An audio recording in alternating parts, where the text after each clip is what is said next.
Hey guys, and welcome back to another video on Lumber Capital Log Yard.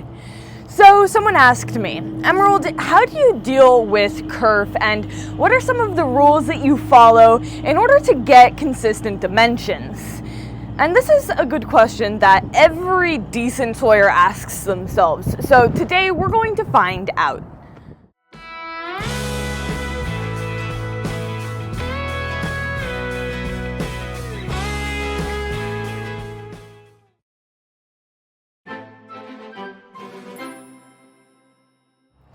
First off, what is KERF? This is not just a sawmill term, but here it refers to the volume loss from the thickness of your saw blade. You see, sawmills produce a lot of sawdust. Some of you might be surprised just how much wood turns into dust every day. Every time your blade makes a cut, you have to account for the material lost. Otherwise, each board would end up being a little thinner than you intended. There is a way that we deal with this that I'll get into in a minute. But first, how do we know exactly how much the KERF is? The first step is to determine how thick your blade is, which can get a little complicated when you also have to account for the fact that the tooth set plays a part in that. Go on, baby, be free, be free. If you love something, set it free, right? But not into the road. Anyhow, where was I? Grandpa sharpens all of our blades, and he sets the teeth at 0.05. Then you have to add that to how thick your blade is, which a typical wood miser blade is 0.042. So then you can make an accurate assumption that your KERF is gonna be about 0.092. Now, don't forget that number. Now that number is going to be a little different for everyone.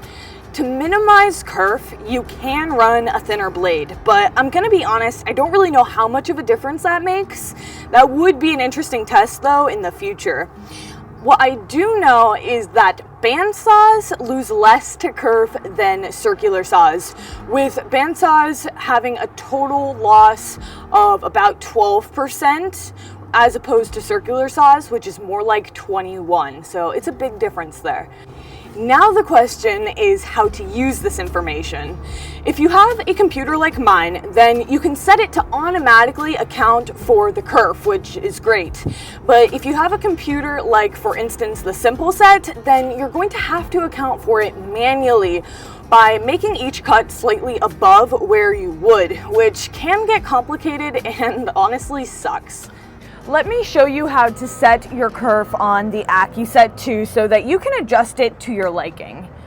It's really simple. All you have to do is push the up button. You'll see that there's a bunch of settings here. You'll want to go to set KERF. And then from here, you can see what my KERF is set to, 93. I have it, up just a tiny bit from 92, just for safe measure. And you can just change it to your liking using the up and down button you see there. You can go up as much as you want, you can really just set it however much you want.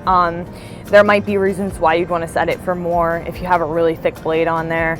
I mean, blades come in all different shapes and sizes. So you will then just want to go push save, and then you have to push save again. Don't push exit. You have to push save twice, otherwise it won't save in there for good. So now you have your KERF set and you're good to start milling, and you don't have to worry or think about it. It will just automatically account for it however much you set it to. It's really nice. Much different than the first computer that I used when I first started running the mill.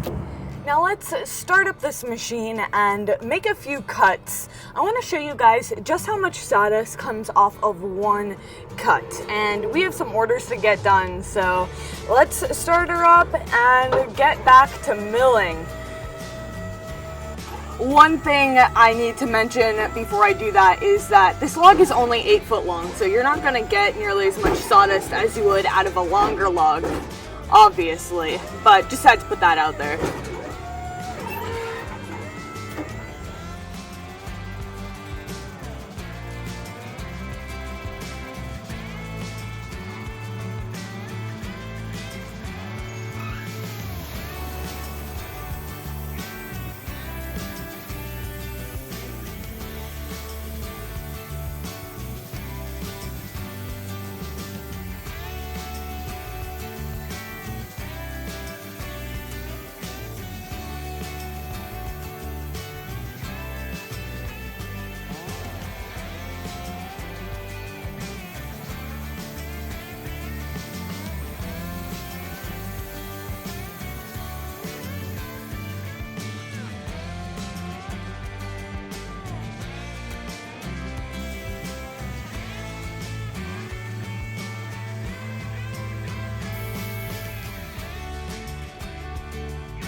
I guess we needed a bigger container.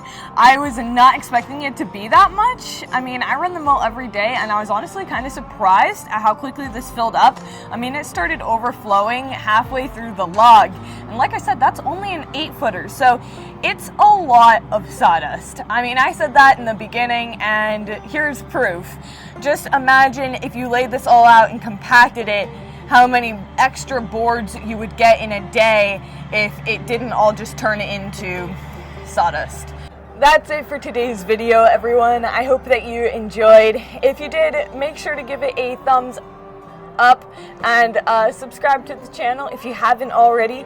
But other than that, enjoy your weekend and we'll see you back here Monday. Bye.